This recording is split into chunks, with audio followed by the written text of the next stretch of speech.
We had some relatively minor software problems at the very beginning of the election this morning. When the polls opened, the software update that our election software provider vendor supplied were incorrect and resulted in some people, when they appeared to vote, being told that, being shown as voter not found on the electronic poll booth. That issue was resolved within an hour or so, and all of the people who were shown as voter not found were allowed to vote a provisional ballot. Their ballots will be counted. There's no problem with regard to that. Later, at about 10 o'clock, we were informed by the election board at 9 Star North that a voter had noticed that the ballot that they were given did not have the 2 races for county commissioner printed on that ballot. As soon as we were told that, we contacted ES&S, the election software vendor, to get that situation corrected. About 20 minutes after the situation was discovered, we were told that that had been corrected. We ran some ballots there to verify that those county commissioner races were shown at that time, and proceeded with the vote at all the vote centers.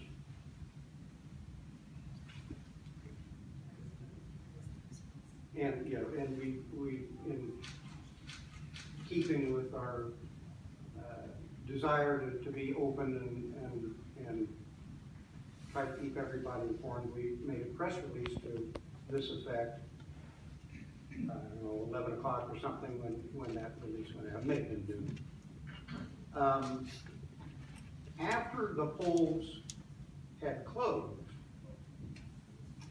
we were informed that that same error in the software that we were told originally had only affected 9 Star North had affected 4 other vote centers.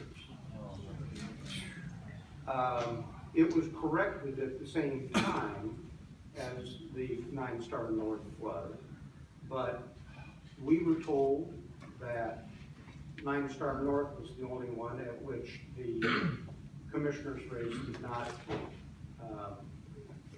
print. Later we were found that, like I said, there were 4 others that did not print. We have been, and we were told that information about 7:15 this evening. We have been on the phone with and have here present with us a representative of the software vendor. We have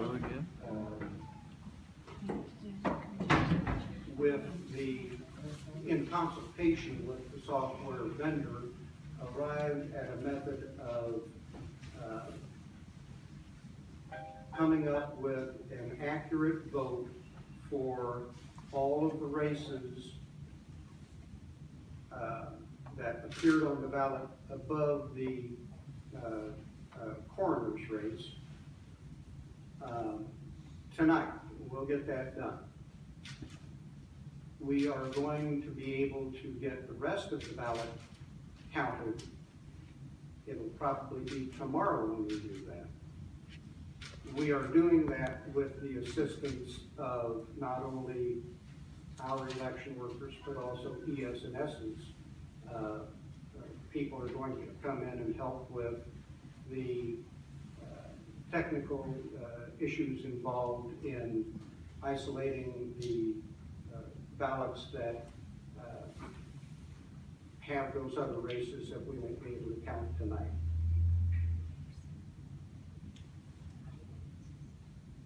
will be able to get about 50% of those down ballot races tonight, but the remainder of them will have to get tomorrow.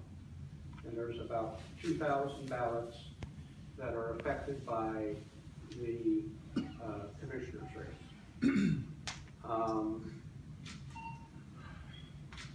As I've mentioned, this is Jeremy Burton from the ES&S, and he's been with us this evening trying to work on this matter to get it resolved. Do we have anything else that we need to say at this point? Oh, we also had a hardware issue in terms of the main machine counts the absentee ballots that normally would have been counted hours ago, and we had a problem with that machine. That problem's been fixed. We were getting those ballots counted. We just took a break from that process to come up here and address you. Yeah, all of the absentee ballots are unaffected by this and completely accurate. So that's where we are. And we'll need to get back to get to those counts. We clarify what we will know tonight and what we will know tomorrow. And when tonight? Okay, here's what we know that we will know tonight. The team has to go back downstairs and continue counting the absentee ballots. There were shortly under 7,000 absentee ballots that were brought into by early voting. That count is accurate and was unaffected by this situation today. So when we post the absentee count, it will be completely accurate, and that will be posted tonight.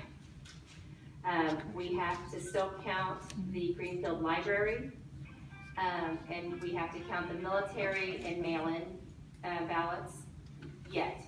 I would anticipate it's going to be approximately 1 more hour before we have the absentee count up and running. Then we will be working with the software vendor to compile the 100% of the presidential through the coroner race. I do not have a projected time as to when that might be. It could be around midnight. And at that same time, when we post the 100% down from the presidential through the coroner, that is anticipated to be the same time when we can post the lesser total of the other races. Again, that could very well be midnight. Our action plan is that ES&S will be here in the morning at 8 o'clock to begin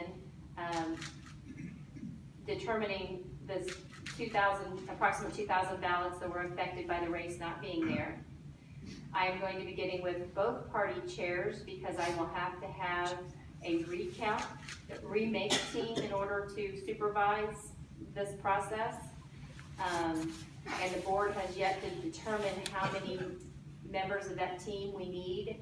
I would anticipate I can hold 20 Democrats and 20 Republicans, but I can't say that for sure. I mean, we've got to determine how many people we feel we need to do this process so that we can do it as quickly as we can.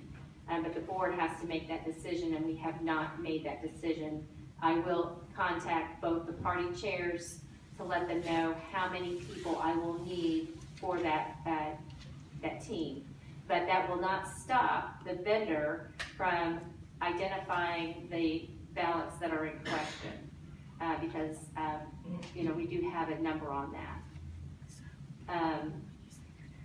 That is basically all I know as far as our action plan. You are welcome to stay here until we project the absentee totals. So we do need to get downstairs to finish that up. And when we project the absentee totals, it will be accurate. Marcia, have you talked to the state election board to determine if there will be a way that those 2,000 people will be able to notify them and then they will be able to vote in the commissioner races? We did contact the state of Indiana regarding that, and there is not an action, there is no legal authority for this board to make that determination. So those 2,000 people don't have a voice in that particular race. This board does not have authority to take further action. Well, somebody does. Yes, they do. Who?